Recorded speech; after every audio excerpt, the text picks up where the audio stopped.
Kandhamal जिलार Baliguda police को मिली एक बड़ सफलता। 8टी चोरा बाइक जबत करने सहित जड़े नाबालक को गिरफ्त करिछि पुलिस। जबत होइथिबा केतेक बाइक गुड़िक बालीगुड़ा सारंगड़ बलांगीर अंचल होइथिबा बेले आउ किछि गाड़ी केउ स्थानर से सबु ए पर्यंत जना पड़ी नहीं। जिले में भिन्न भिन्न स्थानरू अनेक समय एपरी चोरी होइथिबा सूचना रहिछि।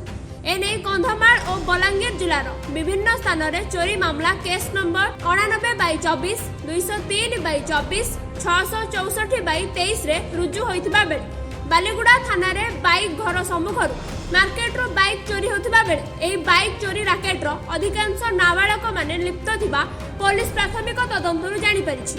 जेमति कि आपण माने जानि सन्ति हमर एबे recently MV theft cases motor vehicle theft cases गुडा बहुत गुडा रजिस्टर हेतिला ता जोग हमर बालीगुड़ा थाना गोटे स्पेशल ड्राइव लॉन्च करथिला जो थिरे कि हम माने एबे पर्यंत 8टा बाइक रिकवरी करछु आ सेही 8टा बाइक रो जो ओनर मानक जो एस्टाब्लिशमेंट अच्छी से प्रोसेस चलती।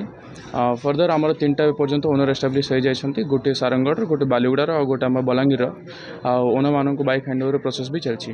आज जड़े नाबालक बाइक लुटेरा गिरफ होगा पर सारंगढ़ थाना अंचल एक बाइक जड़े युवकर बोली पुलिस सूचना पाइथिला। सेही बाइक रो मालिकों को बाइक टे हस्तांतर करा जाइथिला।